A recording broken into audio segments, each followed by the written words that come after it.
메시지 성경은 이 대목을 이렇게 번역합니다. 나는 하나님이다. 그렇다. 언제나 하나님이다. 나는 변하지 않는다. 내가 변하지 않기 때문에 너 야곱의 자손이 지금까지 멸망하지 않는 것이다. 이렇게 말씀하십니다. 멸망하지 않은 이유는 무엇 때문이라는 겁니까? 하나님께서 신실하시기 때문이라는 겁니다. 택하심을 받았던 야곱의 자손들이 소멸할 위기에 빠진 이유가 뭡니까? 우리가 쭉 살펴봤는데 하나님이 버리신 게 아니고 이스라엘 백성들이 하나님을 배반한 겁니다. 이 소멸의 위기로부터 다시 소생할 수 있는 구원의 길은 우리의 의로운 공로가 아니라 우리의 배신에도 불구하고 한결같이 우리를 사랑하시는 하나님의 은혜로 구원받게 되는 줄로 믿습니다. 그 얘기를 하고 있는 겁니다. 모든 선지자들이 하는 얘기입니다. 하나님의 변함없는 사랑과 이스라엘의 배신, 그럼에도 불구하고 하나님께서 다시 그들을 회복할 수 있는 기회를 열어주십니다. 그 방법이 뭐냐? 7절입니다. 메시지 성경은 이 대목을 이렇게 번역합니다. 너희는 오랜 세월 동안 내 명령을 무시했다. 내가 너희에게 이르는 일을 하나도 준행하지 않았다. 내게로 돌아오너라. 내가 너희에게 돌아갈 수 있도록 만군의 하나님이 말씀하신다. 하나님은 이스라엘이 멸망한 원인과 또 멸망에서 벗어날 해법을 동시에 가르쳐 주십니다. 멸망할 수밖에 없는 원인은 뭡니까? 하나님의 말씀대로 준행하지 않았기 때문입니다. 하나님의 말씀대로 준행하지 않는 이유는 왜 그럴까요? 하나님을 경외해야 되는데 하나님을 멸시해서 준행하지 않았기 때문입니다. 그런데 이 일이 어제 오늘 일이 아니라는 겁니다. 딱 한 번 실수로 그런 게 아니라는 거예요. 오랜 세월 동안 수없이 반복된 일이라는 겁니다. 에덴 동산에서 아담이 어떻게 했습니까? 하나님 말씀대로 순종하지 않고 무시했어요. 출애굽 광야에서 어땠습니까? 이스라엘 백성들 먹을 것이 없으면 불평하고 물이 없으면 원망하고 금송아지 우상 만들고 거역의 역사였습니다. 약속의 땅에 들어와서는 어떻습니까? 사사기 21장 25절 이렇게 얘기합니다. 그때에 이스라엘의 왕이 없으므로 사람이 각각 그 소견에 옳은 대로 행하였더라. 약속의 땅에 들어와서도 그랬어요. 그뿐 아니죠. 사울 왕 제사보다 순종을 기뻐하시는데 제사 드리기는 잘했는지 몰라도 순종하지는 않아서 하나님께 사울 왕을 버리셨습니다.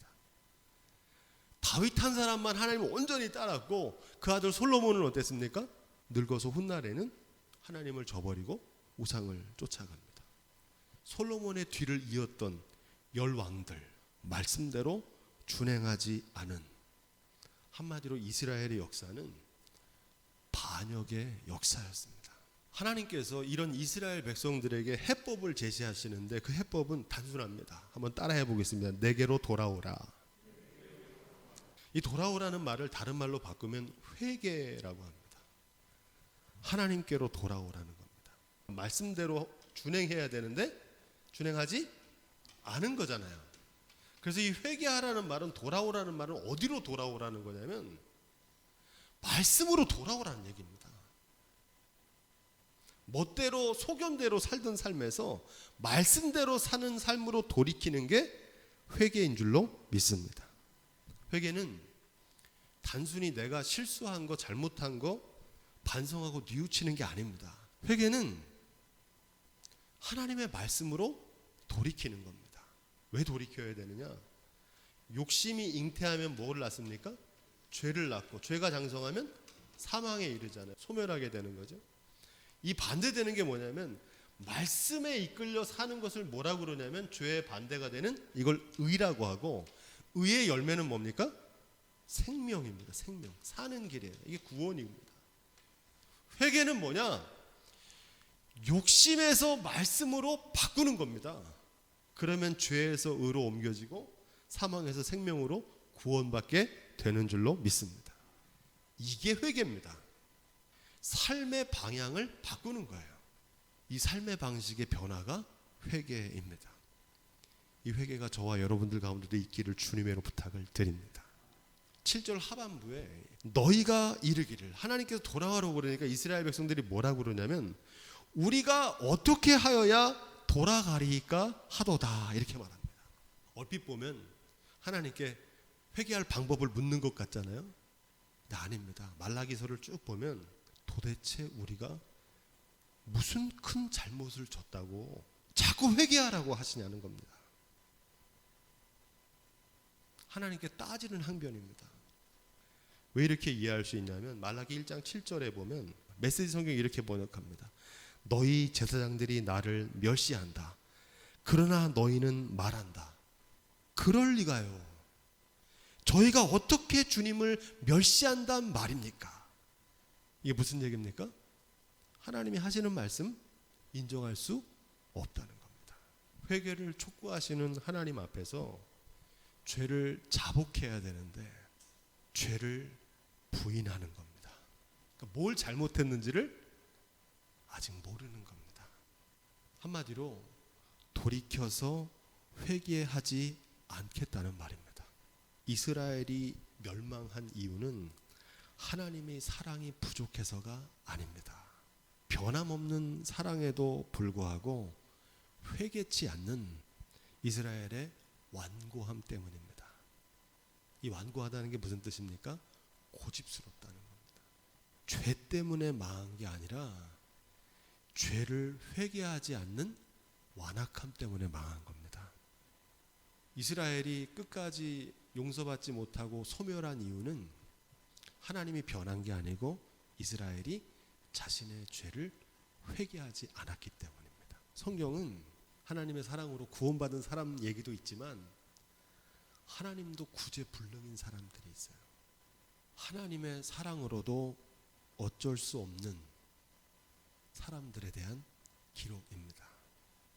회개하지 않는 사람은 용서받을 길이 없는 겁니다. 그래서 이스라엘은 망한 겁니다. 바라기는 이스라엘의 전철을 밟지 않기를 주님의 이름으로 부탁드립니다. 자, 8절 메시지 성경이 이 대목을 이렇게 번역합니다. 정직한 일부터 시작하여라. 정직한 자들은 하나님의 것을 훔치지 않는다. 그러나 너희는 날마다 내 것을 훔친다. 그랬더니 이스라엘 백성들이 또 말합니다. 하나님 뭐 말씀하시면 인정하는 법이 없죠. 뭐라고 따지냐면 저희가 어떻게 주님의 것을 훔쳤단 말인가요? 그런 적 없다는 겁니다. 천부당 만부당하다는 겁니다. 우리가 하나님의 것을 도적질하다니요. 아우 제가 어떻게 감히 그런 일을 합니까? 이렇게 하나님께 항변하는 겁니다. 그래서 하나님께서 뭐라고 말씀하시냐? 11조와 헌물이다 이렇게 말씀하십니다. 이 말씀에 아주 중요한 의미가 담겨 있는데 하나님과의 관계를 드러내는 신앙의 척도는 물질입니다. 물질을 어디에 사용하는지 보면 하나님과의 관계, 신앙이 드러납니다. 이 물질은 요즘 말로 바꿔 말하면 돈이고 성경에는 내 보화가 있는 곳에 내 마음이 있다 그러잖아요. 하나님과의 관계의 척도가 돈입니다. 이 척도라는 말을 제가 자주 쓰는데 영어로 스케일이라고 하는데 자로 재는 거예요. 자, 측량하는 거. 길이나 표준을 평가하고 측정하는 기준을 척도라고 합니다. 척도. 스가랴서에서 배웠죠. 측량하는 도구 중에 어떤 게 있습니까? 하나님께서 측량하실 때 다림줄을 띄우잖아요. 그게 척도입니다. 척도. 반듯하게 섰는지 기울어졌는지 다림줄을 딱 대면은 드러나잖아요. 하나님과의 관계를 나타내는 신앙의 척도가 바로 물질이라는 겁니다. 11조는 하나님의 말씀대로 준행하는 삶의 척도, 바로미터입니다. 그걸 보면 하나님과의 관계를 알 수 있어요. 바로미터란 말은 사물의 수준이나 상태를 측정하는 기준을 말하는데 한마디로 하나를 보면 너를 아는 거예요. 그러니까 하나님 말씀대로 준행하는지 그 여부를 측정할 수 있는 척도가 11조라는 겁니다. 그래서 하나님께서 갑자기 회개하는 말씀을 하면서 어떻게 돌이켜야 됩니까? 그랬더니 11조 말씀을 하시는 겁니다. 헌금 얘기하는 게 아니에요. 하나님 말씀대로 준행하는 삶의 척도로서 11조를 말하고 있는 겁니다. 왜 그렇습니까? 내 보물이 있는 그곳에는 내 마음도 있기 때문입니다. 정확합니다. 어떤 분들은 11조는 구약에 나오는 거고 말라기에서만 나온다고 생각하는데 그렇지 않습니다. 신약 성경에 예수님께서 이 11조에 관해서 말씀하시는데 뭐라고 말씀하시냐면 마태복음 23장 23절입니다. 이 말씀이 예수님이 하신 유일한 11조에 관한 말씀인데 서기관과 바리새인들이 11조를 드렸습니까? 안 드렸습니까? 드렸어요. 드리고 안 드리고의 문제가 아닙니다. 드리긴 드렸는데 11조의 정신을 잃어버린 겁니다. 그 정신을 뭐라고 그러냐면 의와 인과 신이다 이렇게 말씀하시는데 개역개정인 이렇게 번역했습니다. 정의, 긍휼, 믿음이다 이렇게 번역합니다. 여기서 중요한 것은 오늘 말씀과 관련되는 것은 바로 정의라는 말입니다. 정의는 정직한 계산입니다. 정확한 계산입니다. 11조의 정신은 모든 것이 하나님께로부터 왔다는 정직한 고백입니다. 이게 정의입니다. 땅은 하나님의 것입니다. 그래서 땅에서 거둔 소산물은 하나님의 소유로 돌려야 한다고 성경은 말합니다. 창조주 하나님 앞에서 피조물 된 인간이 가져야 될 태도를 말합니다. 우리가 삶에서 누리는 생명, 건강, 물질, 자녀, 내 것인 것 같지만 이것도 하나님의 선물, 곧 은혜의 결과물인 줄로 믿습니다. 이걸 정직한 고백이라는 거예요. 도적질한다는 걸 뭐 훔친다는 게 아니라 이 정직을 잃어버리는 겁니다. 자기 것인 줄 아는 거예요. 이 모든 것이 하나님께로부터 왔습니다는 믿음의 고백이 11조인 줄로 믿습니다. 이 고백 위에 감사와 기쁨으로 자원하여 드리는 예물이 11조를 비롯한 하나님께 바치는 봉헌물이라는 겁니다. 이스라엘 백성들의 제사의 타락은 제사장들이 제사를 안 드린 게 아닙니다. 드리긴 드렸는데 잘못 드렸어요. 11조를 안 드린 게 아닙니다. 드리긴 드렸는데 온전한 11조를 드리지 못한 겁니다. 11조의 정신은 잃어버린 겁니다. 예수님 시대의 바리새인들과 말라기 시대 사람들의 공통점은 형식적인 11조는 드렸지만 여전히 물질은 하나님의 것이 아니라 내 것이라고 생각했던 겁니다. 11조는 이 모든 게 하나님의 것이라는 고백인데 11조는 드렸지만 하나님의 것을 내 것처럼 생각했던 겁니다. 이게 도적질한 거라는 겁니다. 이게 정직하지 않다는 거예요. 그래서 11조는 정의다 하는 말은 그런 뜻입니다. 말라기가 하나님의 것을 마치 제 것처럼 여기는 모습을 불의한 도적질로 정죄한 이유가 여기 있고 하나님께로 돌이키는 회개의 조건으로 온전한 11조를 제시했던 이유가 바로 여기 있습니다. 많은 사람들이 말라기서를 읽을 때 이 말라기가 전하는 본래 메시지를 모르고 이 11조 말씀만 떼어서 읽기 때문에 오해가 생기는 겁니다. 자, 계속 읽어볼까요? 9절 메시지 성경엔 이렇게 번역되어 있습니다. 지금 너희와 너희 모두가 저주 아래 있는 것은 너희가 내 것을 훔쳤기 때문이다 이렇게 말합니다. 지금 말씀이 우리의 삶에도 적용되잖아요. 지금 뭐 온 세상이 저주 아래 있잖아요. 이 재난 가운데 있는 거 아닙니까? 이렇게 놓인 이유가 뭐 때문이라는 겁니까? 너희가 하나님의 것을 훔쳤기 때문이라는 겁니다. 하나님께서는 세상을 창조하실 때 세상 사람들의 모든 사람들이 필요를 채울 수 있도록 풍성하게 만물을 허락해 주신 줄로 믿습니다. 그리고 모든 사람이 일용할 양식을 누리며 살기를 원하세요. 그런데 왜 우리가 살고 있는 이 지구상에는 한 해에 수십만 명이 굶어 죽는 겁니까? 하나님이 다스리고 하나님이 모든 걸 주신 이 세상에서 왜 이런 일이 벌어지냐는 겁니다. 오늘날 빈익빈 부익부의 경제 양극화로 절대 빈곤의 일들이 우리 세상에서 많이 벌어지고 있는데 그 이유는 일용할 양식을 베푸시는 하나님 탓이 아닙니다. 그 이유는 일용할 양식을 하나님이 허락해 주셨는데 하나님의 뜻을 거슬러서 필요 이상의 것을 추구하는 탐욕에 빠져 있는 사람들 때문입니다. 하나님의 것을 어떻게 하는 겁니까? 자기 것처럼 여기기 때문에 저주가 임한 거라는 겁니다. 하나님께서는 이 땅에 사는 모든 사람들이 일용할 양식을 채울 수 있을 만큼 충분한 양식을 허락해 주신 줄로 믿습니다. 인류에게 다 주셨어요. 다만 다른 사람의 일용할 양식까지 빼앗아서 자기 욕심을 채우는 인간들의 탐욕으로 인해서 세상은 지금 빈곤과 가난으로 신음하고 있는 겁니다. 하나님이 허락하신 만물은 다 하나님 주신 건데 우리의 필요를 채우기에는 충분하지만 인간의 탐욕을 채우기에는 턱없이 부족하기 때문입니다. 이 결론입니다. 지금 그 얘기를 하고 있는 거예요.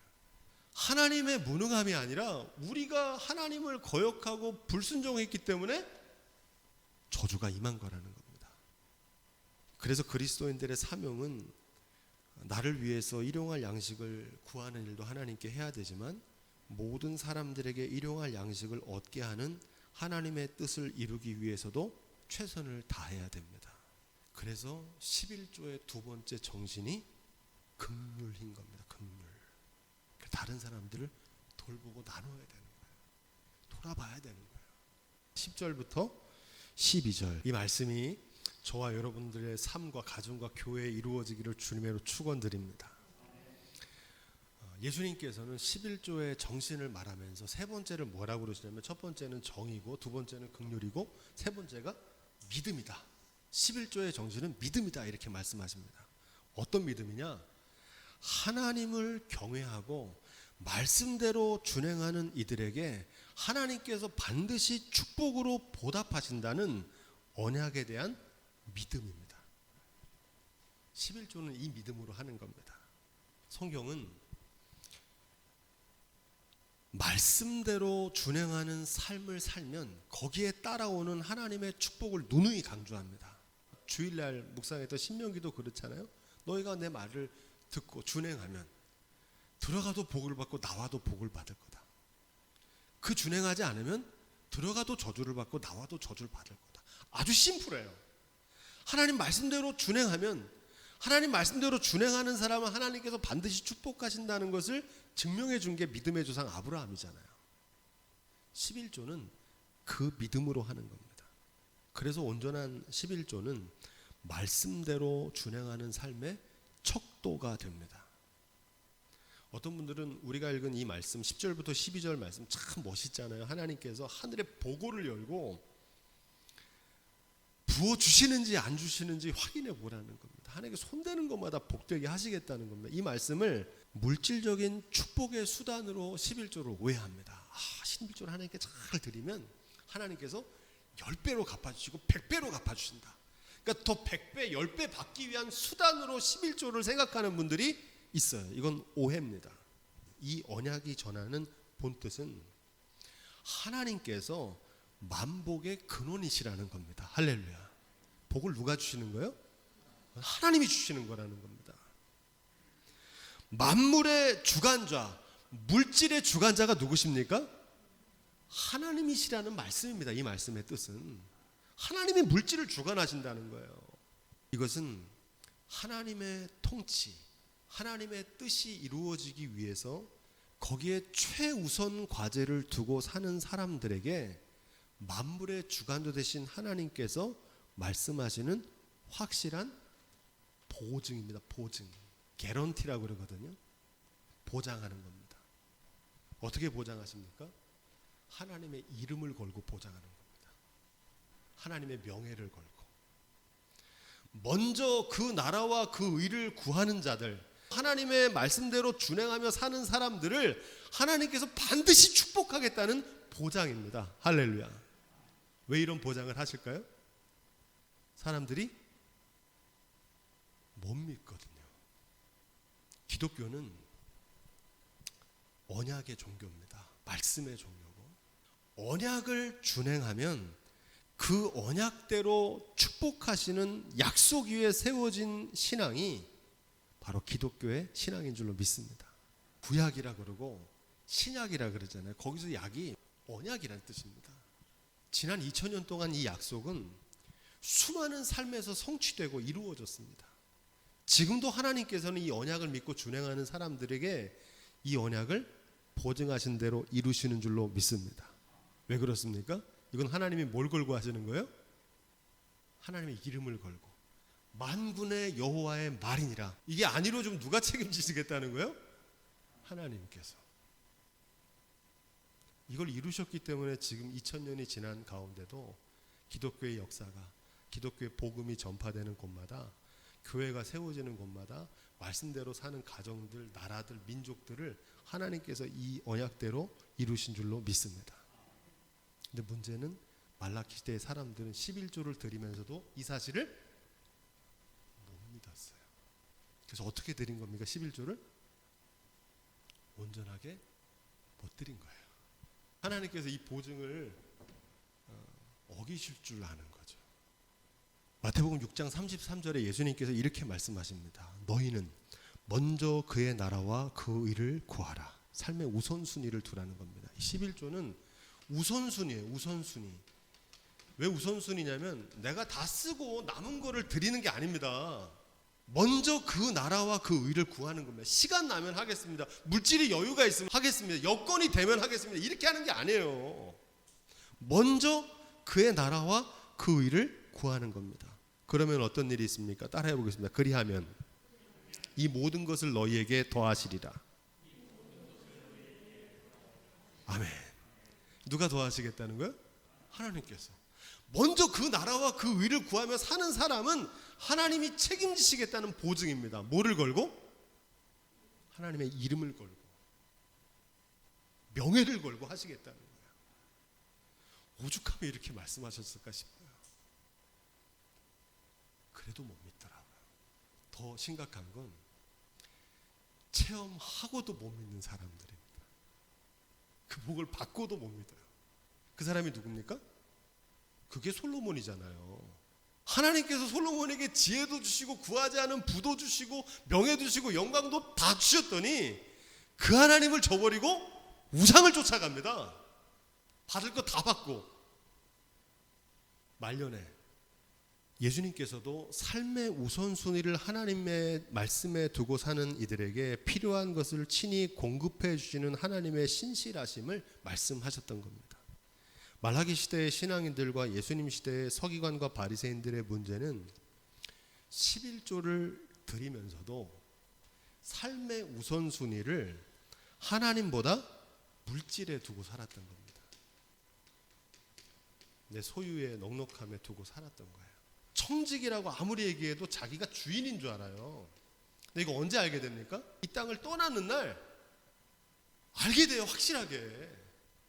내 손에 있으니까 내 건 줄 알았는데 내 게 아니더라는 걸 알게 된다니까요. 불의한 청지기 비유에 대한 말씀을 하시면서 예수님께서 말씀하실 때 바리새인들의 반응을 통해서 그들의 속내가 드러납니다. 너희가 하나님과 재물을 겸하여 섬길 수 없느니라. 바리새인들은 돈을 좋아하는 자라.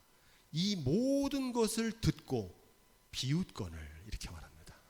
그 바리새인들과 서기관들은 10분의 1을 하나님께 드리면서도 나머지 열의 9은 자기 거라고 생각했습니다. 그게 문제였던 거예요. 그래서 하나님의 일보다 부의 축척을 스스로 정당화하면서 삶의 목적을 먼저 그의 나라와 그 의를 구하는 하나님의 뜻을 이루어 드리고 하나님의 일을 감당하는 데 마음을 두지 않고 물질적인 부요에 마음을 두고 살았던 겁니다. 오늘날에도 11조를 물질적인 축복의 수단으로 오해하는 분들이 많습니다. 굉장히 많아요. 이건 바리새인들과 서기관들이 했던 오해를 하는 거예요. 11조를 드리면 하나님 더 많은 복을 받기 위해서 하는 거예요. 11조는 그래서 하는 게 아닙니다. 왜 하는 겁니까? 하나님의 정의, 정직한 고백, 모든 것이 하나님께로부터 왔다. 다 주님의 것이다. 할렐루야. 이것을 통해서 서로 나누고 섬겨서 함께 사는 일용할 양식을 누리는 겁니다. 그리고 하나님께서 반드시 먼저 그 나라와 그 일을 구하는 자들에게 이 모든 것을 더해 주신다. 제가 2021년 9월 10월에 강단과 목회에 이 11조에 관한 말씀을 썼던 마지막 부분을 좀 읽어드리겠습니다. 서기관과 바리새인에게 11조가 복이 아니라 도리어 화가 되었던 이유는 무엇일까요? 그들은 11조를 안 드린 것이 아니라 11조의 정신을 잃어버렸기 때문입니다. 너희는 어찌하여 내가 나의 처소에서 명한 나의 제물과 예물을 밟으며 내 아들들을 나보다 더 중히 여겨 내 백성 이스라엘에 드리는 가장 좋은 것으로 스스로 살찌게 하느냐? 사무엘상 2장 29절에 제사장 엘리의 두 아들 홈리와 비느하스는 거룩하게 드려진 제물, 거기에는 11조도 포함되죠. 그것을 사리사욕의 수단으로 남용했습니다. 이러한 타락한 종교 지도자들의 모습은 성경에만 나오는 추태가 아닙니다. 11조를 온전하게 구별하여 드리는 것만큼 하나님께 바쳐진 11조를 온전하게 선용하는 것이 더 중요합니다. 이것도 행하고 저것도 버리지 말아야 할지니라. 이것은 뭡니까? 하나님께 11조를 구별하여 드리는 규례를 말합니다. 저것은 무엇입니까? 온전한 11조의 정신입니다. 이것도 행하고 저것도 버리지 말라는 건 11조를 해야 된다는 겁니까? 하지 말아야 된다는 겁니까? 11조에 대한 논란은 예수님의 말씀 앞에서 더 이상 논란의 여지가 없이 종결됩니다. 예수님 11조 하라고 그랬습니까? 하지 말라고 그랬습니까? 이것도 행하고 저것도 지켜야 된다는 겁니다. 하지만 오늘날 11조의 논란에서 교회 부요가 교회 타락을 부추렸다는 비판을 뼈아프게 반성해야 됩니다. 한국교회가 철저한 11조로 인해서 크고 강한 교회가 됐지만 동시에 한국교회가 오만해지고 타락한 원인을 제공했다는 날선 비판도 겸허하게 받아들여야 됩니다. 그래서 교회는 교회 재정에 대한 건전성과 투명성을 철저하게 세워나가고 정립해야 됩니다. 결론의 말씀을 드립니다. 11조의 준수와 더불어 11조의 정신을 온전하게 지키고 실천하는 자리까지 성숙할 수 있기를 주님으로 부탁을 드립니다. 그때 비로소 온전한 11조로 하나님의 통치를 삶에서 체험하고 하나님이 약속하신 축복을 받아 누리고 그것을 증거하는 축복의 주인공들이 다 되게 하실 줄로 믿습니다.